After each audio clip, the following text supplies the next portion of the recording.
Hey, what's going on, everybody? This is Jared with the Inner Squared Circle, and welcome to Fast Tip Friday. So, this Fast Tip Friday is about the pyramid of pro wrestling.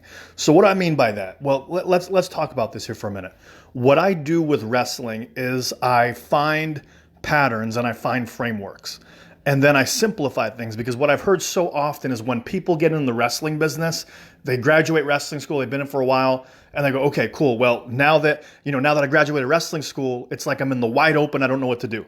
So I'm trying to make all these frameworks to make it really, really easy for you guys to understand where you are, where you need to go next, and where you need to, what the next steps are for you. So I call this the pyramid of pro wrestling. Now, let me share with you what happens when this goes the wrong way. When this goes the wrong way, what happens are wrestlers get obsessed with one thing. I got to improve my skills, and I got to become a better worker, and I got to put myself out there more. But what happens is they start banging their head against the wall repeatedly, and they get very, very, limited results. Because if you keep doing the same thing, but that thing hasn't been working, you keep doing what you're doing, you're going to keep getting what you got. So this is called the pyramid of wrestling. And I've just created this, so I'm going to take you through this quickly. There are 6 steps on this pyramid, right? So from the base all the way up to the top.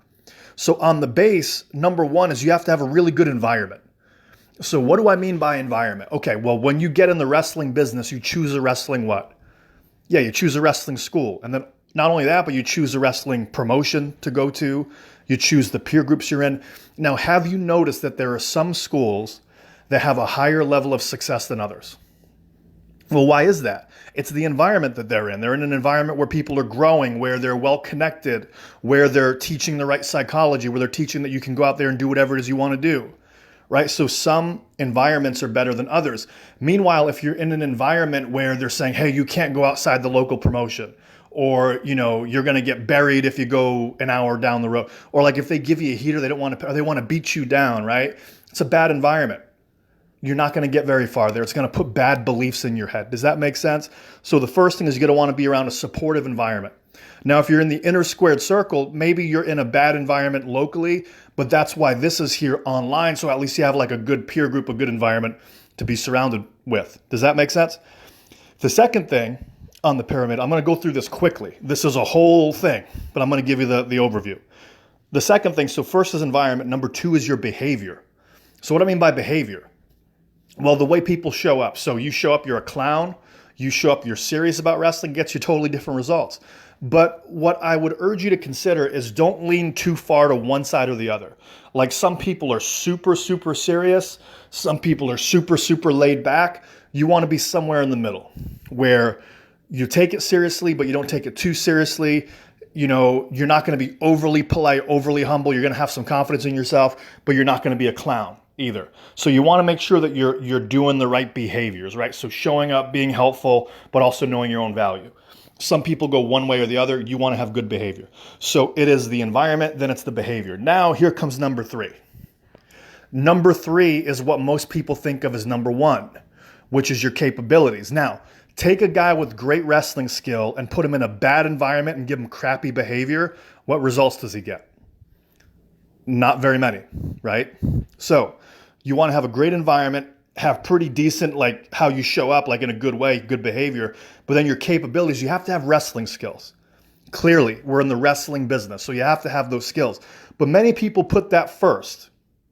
And I hate to say this to you, this might be news to you, but the best wrestlers in the world don't always make it. The best skills in the ring don't always make it to the top. So capabilities are important for sure. But there are other things, because we're only on level 3. There's 3 more levels on top of this. Capabilities are only in the middle of this. So now what's on top of your wrestling skill? Well, this is the thing that trumps everything. This is the thing that trumps your capabilities. All right? And it's your belief. When I used to be, mentored by former WWE head of talent development or guys like Matt Striker, D'Lo Brown, what they would always say was, you have to believe this. You have to believe that you deserve to be there.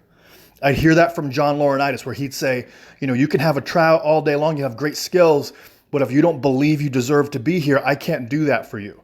So you can have the greatest skills in the world, but if you don't have the belief that you're good enough to be there, doesn't matter. That's what gets you in the friend zone if you don't have that belief. Does that make sense? So first is a really great environment. Number 2 is how you're showing up. What's your behavior backstage? What's your demeanor like? Number 3 is your capabilities. But number 4, even more than your capabilities, it's what do you believe about yourself? Do you really think you deserve to be there? Do you think you're good enough? Do you have that healthy confidence? Not cockiness. Do you have healthy confidence? And now once you have beliefs taken care of, there's one level up from that. It's identity. So once you have confidence, you could fake it till you make it, right? That's cool. So you're like, I believe I'm good enough, but it's fake it till you make it. The next level up on top of that is it becomes your identity, where you go, I am good enough. This is who I am. Like your identity is, of course I'm going to make it. Of course I'm good enough, right? That's the next level up. And then on top of all of this, right? So remember, it's identity because you don't want to be just faking it till you make it. You want to actually believe for real. So it's putting the beliefs in you, but one level on top of that is actually owning it as who you really are. You follow me so far? And then on top of all of that is your mission. This is the top of the pyramid. You have to have a bigger mission in life. If you just want to make it in wrestling because it's cool, if you just want to make it in wrestling because you liked it as a kid, that's great. But there has to be a mission that drives you. I want to be a wrestler because when I become a wrestler, this is going to happen. There's emotions underneath it. When I become a wrestler and I make it, I'm going to be able to provide for my family. When I make it, I'm going to be able to main event wrestling. Like there has to be the thing that's driving you. Because what I hear too often is people say, I want to make it. And I go, great, well, why? They go, it's been my dream. Well, that's cool, but the people that have the biggest reasons why, the people that have the biggest mission in wrestling are the ones that get it, right? It's like fueling your gas tank. That's that passion we're talking about, right? It's not just passion where I love it, I want to do it. This is passion where like this is the driving force in your life. There's a bigger mission for you. I knew a wrestler one time where his dream was he wanted to wrestle long enough to make enough money to be able to take care of his family's debt. And he did it. He made it, and then he wiped out his family's debt, right? That's a huge mission. So it's more than just I want to wrestle. It's how strong is the mission and how strong is your drive to get there.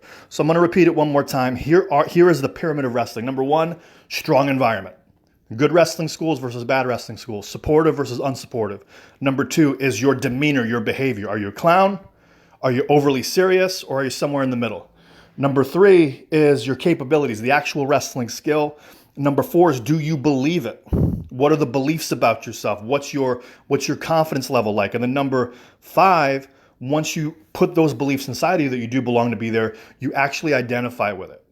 And it becomes who you are. And then number 6 on the top is you have a strong enough mission and a drive to pull you forward. Even when it doesn't look like it's going your way, there's always something driving you. So that is the pyramid of wrestling. Let me know what you think in the comments below. And also, if you want more help with this, I am doing a seminar. We do them like once or twice a month. There's a link in the comment section or in the description. Go there. It's totally free. We do like an hour and a half, 2 hours, deep dive into wrestling. We help you guys get unstuck in your career. People are having great responses to the seminar. It's totally free. So go there at the link. And then also, if you want, we got a free book, The 5 Keys to Stop Getting Kayfabed. Or if you want to join our case study program, private message me and say case study, or email me at innersquaredcircle@gmail.com. So that's it for Fast Tip Friday. See you at the seminar. The links everything are up above in the description, and I'll talk to you soon.